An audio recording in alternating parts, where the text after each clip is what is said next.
Hello students, I am your educator Neha. Welcome to our channel RT life sciences.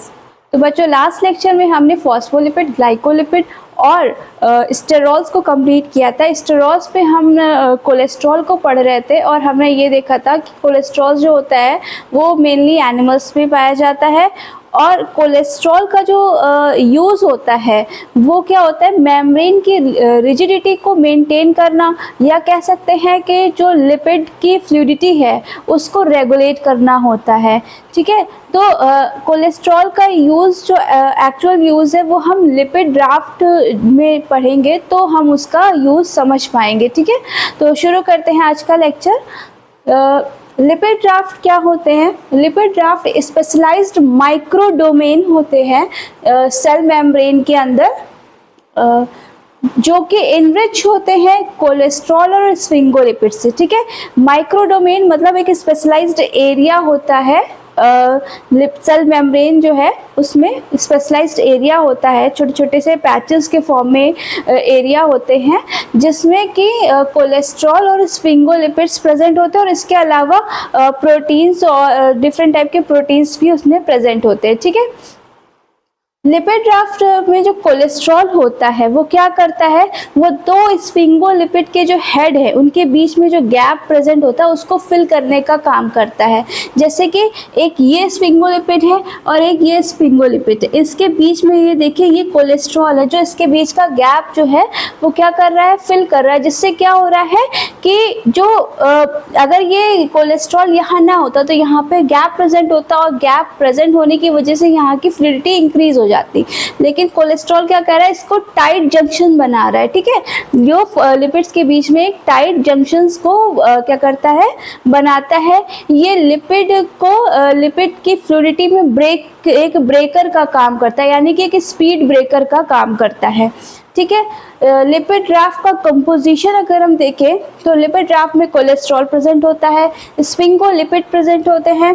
ठीक है, certain proteins present होते हैं और कुछ रिसेप्टर्स प्रेजेंट होते हैं। अब देखें रिसेप्टर्स का काम क्या होता है। रिसेप्टर्स का काम होता है जो नेबरिंग सेल से अगर सिग्नल आ रहे हैं या किसी और सेल से जो सिग्नल्स आ रहे हैं वो, या जिसको हम लिगेंड कह सकते हैं। ठीक है, या हार्मोन्स जो लिगेंड होते हैं वो जब आते हैं सिग्नल्स, तो वो इन्हीं रिसेप्टर्स, जो सेल मेम्ब्रेन में रिसेप्टर्स प्रेजेंट होते हैं, उन पर आकर वो जो सिग्नल्स है वो बाइंड होते हैं। ठीक है, लिगेंड के फॉर्म में हार्मोन्स वगैरह वो उसमें आके बाइंड होते हैं, और फिर उसके बाद उन सिग्नल्स को अंदर क्या कहते हैं कि ट्रांसफ़र किया जाता है, सेल के अंदर ट्रांसफ़र किया जाता है, और उसके आगे डिफरेंट जो प्रोसेस है, पाथवे स्टार्ट हो जाता है। ठीक है, सिग्नलिंग पाथवे स्टार्ट हो जाता है। तो अगर रिसेप्टर्स, अगर ये लिपिड ड्राफ्ट जो है वो प्रेजेंट ना हो तो ये रिसेप्टर्स तो मेम्ब्रेन जो कि फ्लूइड नेचर की होती है, तो ये जो रिसेप्टर्स है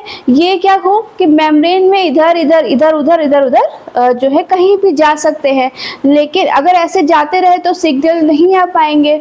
इसके लिए जो लिपिड ड्राफ्ट होता है उसमें प्रॉपर जो है रिसेप्टर्स प्रेजेंट होते हैं। रिसेप्टर्स बेसिकली प्रोटीन होते हैं जो कि इन सिग्नल्स को रिसीव करते हैं। ठीक है, तो जो कोलेस्ट्रॉल है उसमें रिसेप्टर्स प्रेजेंट होते हैं, इसमें डिफरेंट टाइप के प्रोटीन्स प्रेजेंट होते हैं। ठीक है, लिपिड एंकर्ड प्रोटीन्स वगैरह भी प्रेजेंट होते हैं। ठीक, अगर हम फंक्शन की बात करें लिपिड ड्राफ्ट की, तो लिपिड ड्राफ्ट का मेन फंक्शन है सिग्नल ट्रांसडक्शन। कैसे होता है, अभी बताया कि इसमें रिसेप्टर्स प्रेजेंट होते हैं, इस तरह से ये सिग्नल्स का ट्रांसडक्शन करने में लिपिड ड्राफ्ट हेल्पफुल होते हैं। ठीक है, मेम्ब्रेन में जो प्रोटीन और लिपिड की ट्रैफिकिंग और शॉर्टिंग का काम भी लिपिड ड्राफ्ट करते हैं। ट्रैफिकिंग और sorting of protein and lipid ये क्या होता है, ये हम अपनी जो सेल बायोलॉजी की सीरीज़ है आगे हम इसमें देखेंगे। ठीक है, पैथोजन एंट्री, पैथोजेंस की एंट्री भी इसी लिपिड ड्राफ्ट के थ्रू ही होती है, और जो एंटी माइक्रोबियल रिस्पॉन्सेज होते हैं उनका इनिशिएशन भी इन्हीं लिपिड ड्राफ्ट के थ्रू होता है। और बाकी जो लास्ट फंक्शन है इसका वो है सेल कम्युनिकेशन। तो ये कुछ इंफॉर्मेशन थी जो लिपिड ड्राफ्ट से लेकर थी, और इसमें कोलेस्ट्रॉल और स्फिंगोलिपिड का मेन रोल होता है। एक टर्म होता है इसको हम कहते हैं लाइपोसोम। लाइपोसोम आजकल जो जितनी भी मेडिकल टेक्नोलॉजीज़ हैं उसमें ये काफ़ी यूज़ होता है। लाइपोसोम क्या होता है, एक लाइपोसोम एक सर्कुलर बैग लाइक स्ट्रक्चर होता है जो लिपिड बाइलेयर से बना होता है और इसका जो यूज़ होता है ड्रग की डिलीवरी या डीएनए को ट्रांसफ़र करने के लिए यूज़ किया जाता है। सबसे पहले तो हम इसका स्ट्रक्चर देखते हैं। ये लिपिड बाइलेयर का बना होता है। ये देखिए, ये लिपिड बाइलेयर है। यहाँ मैंने छोटा सा बनाया, आप इधर देखिए स्ट्रक्चर कि ये लिपिड, ये जो पूरा स्ट्रक्चर है ये लिपिड की बाइलेयर है। और इसमें क्या होता है बेसिकली, मान ले कि किसी साइंटिस्ट के ग्रुप ने कोई ऐसी ड्रग बनाई है जो कैंसर के लिए बनाई गई है, ठीक है, कैंसर सेल के लिए। अब उस ड्रग का इफ़ेक्ट उस कैंसर सेल पर देखने के लिए क्या कर सकते हैं कि वो लोग क्या करते हैं कि एक कंटेनर लेते हैं जिसमें उस ड्रग मॉलिक्यूल प्रेजेंट होता है, ठीक है। वहाँ पे उस कंटेनर में वो क्या करते हैं, लिपिड को डालते हैं, लिपिड की कंसंट्रेशन को इंक्रीज करते हैं। और लिपिड का नेचर होता है, क्योंकि उसकी जो टेल होती है वो हाइड्रोफोबिक नेचर की होती है, तो टेल आपस में जुड़ जाती है, ठीक है। ज़्यादा कंसंट्रेशन होता है तो वहाँ लिपिड की बाइलेयर हो जाती है, ठीक है। इस तरह से उसकी जो बाइलेयर होती है वो प्रेजेंट होती है और फिर वो बाइलेयर का वो जो लिपिड की जो लेयर होती है उसका नेचर होता है वो खुद ही में फ्यूज़ हो जाती है, ठीक है। इस तरह से वो लेयर जो है फ्यूज़ हो जाती है। और जो वहाँ पे ड्रग प्रेजेंट थी वो कहाँ, वो उस जो ये सर्कुलर स्ट्रक्चर बनता है इसके अंदर क्या होता है, कैप्चर हो जाती है, ठीक है। आपको पता ही है कि जो हेड होते हैं लिपिड का, जो लिपिड मॉलिक्यूल है उसका जो हेड होता है वो क्या होता है, हाइड्रोफिलिक होता है, हाइड्रोफिलिक नेचर का होता है।